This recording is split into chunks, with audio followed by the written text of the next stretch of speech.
బెహ్రా మనం చూసుకున్నట్లయితే పిక్చర్ లో మనం చూస్తున్నాము బిగ్ టీవీ ఎక్స్క్లూజివ్ గా తిను ప్రస్తుతం రీసెంట్ గా వచ్చిన కమిటీ కుర్రాళ్ళు అనే మూవీతో అయితే పెద్ద ఫేమస్ గా అంచారు. నిహారిక కొనిడెల ప్రొడక్షన్ లో నిర్వహించిన ఈ కమిటీ కుర్రాళ్ళు అనే మూవీతో తనకి బాగా ఫేమ్ అయితే వచ్చింది. దానికి ముందు చిన్న చిన్న యూట్యూబ్ సిరీస్ లో కానివ్వండి, అడ్వర్టైజ్మెంట్ లో కానివ్వండి, ఆల్బమ్ సాంగ్స్ కానివ్వండి, ఇన్ఫినిట్ మీడియాతో వర్క్ చేయడం కానివ్వండి, అలాంటి చిన్న చిన్న యూట్యూబ్ సిరీస్ ఇంకా క్లిప్స్ చేస్తున్న ప్రసాద్ బెహ్రా ఇప్పుడు ఒక కమిటీ కుర్రాళ్ళు అనే మూవీతో పెద్ద ఫేమ్ అయితే సంపాదించుకున్నాడు. ఆ ఫేమ్ ని మిస్యూజ్ ఎలా చేస్తున్నాడు అనేది మనం ఇప్పుడు చూసుకోవచ్చు. కొత్తగా రిలీజ్ అవ్వబోయే పెళ్లివానమండి అనే సిరీస్ లో ఒక అమ్మాయిని అయితే చాలా లైంగికంగా వేధించాడు అని చెప్పి తను కేసు నమోదు చేయడం జరిగింది.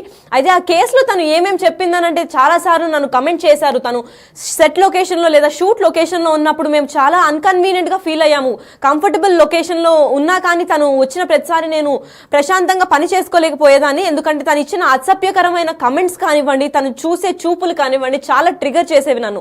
ఎందుకంటే ఒక వర్క్ వెళ్ళినప్పుడు మనం పని ఎంతదో అంత చూసుకొని రావాలి, కానీ అటు ఇటు చూస్తూ ఇంకొకరికి ఇబ్బంది కలిగించేటట్లు ఉండకూడదు అని చెప్పి అమ్మాయి అయితే కేసులో నమోదు చేసింది. ప్రసాద్ బెహ్రాకి చాలా సార్లే చెప్పిందంట, మీరు ఇలా చూడడం వల్ల లేదా మీరు ఇలాంటి కమెంట్స్ పాస్ చేయడం వల్ల నాకు మంచిగా అనిపించడం లేదండి, దీనివల్ల నేను బాధపడుతున్నాను అని చెప్పినా సరే ఆయన ఏమాత్రం అసలు చలించకుండా అసలు ఏం పర్లేదు అని చెప్పి మళ్ళీ మళ్ళీ అలాంటి కమెంట్స్ వేస్తూ ఆ అమ్మాయిని వేధిస్తూ కనిపించారు. అయితే ప్రసాద్ బెహ్రాతో అమ్మాయి కొత్తగా చేసే వెబ్ సిరీస్ లో అయితే మనకు తెలుస్తోంది. నేను ఆల్రెడీ చెప్పాను తనకి ఇన్నిసార్లు నేను ఫిర్యాదు చేసిన తర్వాత కూడా తను అదే రిపీట్ చేస్తుంటే పోలీస్ కేసు వేయాల్సి వస్తుందని బెదిరించినప్పటికీ తను ఇంకా ఆపకుండా అలాంటి అసభ్యకరమైన కమెంట్స్ ఇంకా ఫోటోలు క్లిక్ చేయడం కానివ్వండి, వేరే వేరే పార్ట్స్ లో టచ్ చేయడం కానివ్వండి, లేదంటే చూపులు కానివ్వండి చాలా అసభ్యకరంగా ఉన్నాయి. నాకు కంఫర్టబుల్ గా లేదు ప్రసాద్ బెహ్రాతో నటించడం. కాకపోతే ఏదైతే వెబ్ సిరీస్ కాంట్రాక్ట్ సైన్ చేసిందో అది కంప్లీట్ అయ్యేదాకా ఆ యాక్టర్ గా తను కంప్లీట్ చేయాలి కాబట్టి తను చేస్తున్నాను అని చెప్పి ఇంకా భరించలేక తను కేసును అయితే నమోదు చేయడం జరిగింది. అయితే అప్పటికి ప్రసాద్ బెహ్రా పైన 23 సార్లు ఎంతో చెప్పినట్టు తెలుస్తోంది. చాలాసార్లు నేను నోటారా చెప్పాను, నేను మా మనుషుల ద్వారా కూడా చెప్పించాను, అయినా తను ఆపకపోయేసరికి నేను ఇంకా కంప్లైంట్ వేయాల్సి వచ్చింది అని చెప్తుంది. అయితే కంప్లైంట్ వేసిన తర్వాత తన పైన ఏం శిక్ష జరుగుతుంది, అసలు 14 days రిమాండ్ ఎందుకు వచ్చింది, అంతగా ఏం చేశాడు అని దీని గురించి మరింత ఇన్ఫర్మేషన్ ఇవ్వడానికి మా దగ్గర ప్రతినిధి సాగర్ ఉన్నారు. సాగర్ చెప్పండి, అసలు ఎన్నేళ్ళుగా నడుస్తుంది ఈ టార్చర్, అమ్మాయిని ఎందుకు టార్చర్ చేస్తున్నాడు ప్రసాద్ బెహ్రా? కేసులకి గత కొన్ని రోజుల నుంచి వేధిస్తున్నాడు.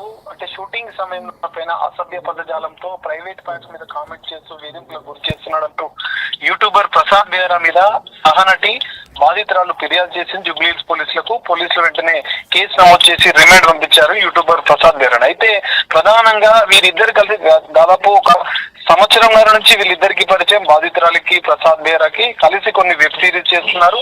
పెళ్లి వారమండి అనే ఒక వెబ్ సిరీస్ చేస్తున్న సందర్భంలోనే వీరికి పరిచయం అయింది. ఆ సిరీస్ అనేది చేస్తున్న సందర్భంలోనే ప్రసాద్ బెహ్రా బాధితురాలిని వేధించాడు. అంటే ఒక అసభ్య పదజాలంతో కామెంట్ చేస్తూ ఆమె ప్రైవేట్ పార్ట్స్ పైన కామెంట్ చేస్తున్నట్లుగా కూడా బాధితురాలు ఫిర్యాదులో పేర్కొంది. దీంతో ఆ సందర్భంలోనే అతన్ని హెచ్చరించింది ప్రసాద్ బెహ్రాని, ఇలా అయితే నేను పని చేయలేని చెప్పి అది మధ్యలోనే ఆపేశారు.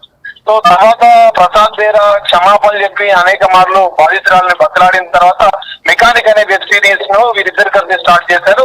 సో ఈ వెబ్ సిరీస్ చేస్తున్న సందర్భంలో జూబ్లీహిల్స్ లోని సైలెంట్ వ్యాలీ అనే ఫ్లాట్ లో వీళ్ళిద్దరు షూటింగ్ చేస్తున్న సందర్భంలో మరోసారి అసభ్య పదజాలంతో ఇంకా హాట్ కామెంట్స్ ఆమె పైన చేయడం, సో ఆమె ఆగ్రహం వ్యక్తం చేసి ఆమె పైన ఫిర్యాదు చేసింది. ఈ నేపథ్యంలో షూటింగ్ సందర్భం ప్రధానంగా షూటింగ్ చేస్తున్న సందర్భంలోనే ఆమె పైన అసభ్య పదజాలంతో కామెంట్స్ చేయడం, అంటే లైంగికంగా వేధించడం, ఆమె ప్రైవేట్ పార్ట్స్ మీద కామెంట్ చేస్తున్న సందర్భంలో ఆమె ఆగ్రహం వ్యక్తం చేసింది. వెంటనే పోలీసులకు కూడా ఫిర్యాదు చేస్తానని హెచ్చరించినా కూడా ప్రసాద్ బెహ్రా తీరు మారలేదు.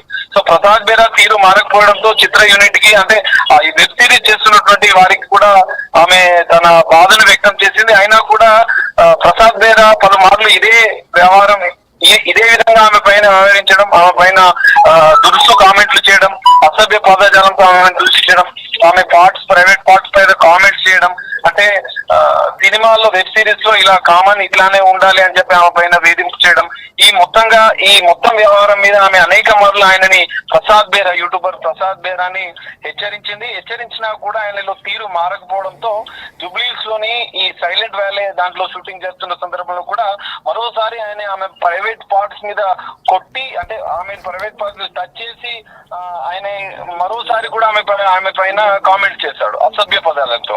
దీంతో ఆమె వెంటనే పోలీసులకు ఫిర్యాదు చేయడం, జూబ్లీహిల్స్ పోలీసులు కేసు నమోదు చేసుకుని రిమాండ్ తరలించారు. ఈ రోజే ఎఫ్ఐఆర్ బుక్ అయింది. పలు సెక్షన్ల కింద మనం చూసుకోవచ్చు. సెక్షన్లు కూడా 75/2, 79, 351/2 బిఎన్ఎస్ యాక్ట్ కింద జూబ్లీహిల్స్ పోలీసులు కేసు నమోదు చేసి అతను ఈ రోజే నాంపల్లి కోర్టులో ప్రొడ్యూస్ చేసి రిమాండ్ కూడా తరలించారు. ప్రతి 14 రోజుల జ్యుడిషియల్ రిమాండ్ కూడా తరలించారు పోలీసులు. అయితే రీసెంట్ గానే జనరల్ గా వెబ్ సిరీస్ చేస్తూ ఒక్కొక్క వెబ్ సిరీస్ చేస్తూ సోషల్ మీడియాలో, డిజిటల్ మీడియాలో ఫేమస్ అయినటువంటి ఈ ప్రసాద్ బేరా తాజాగా కమిటీ కుర్రాలు అనే సినిమాతో మంచి ఫేమ్ వచ్చింది.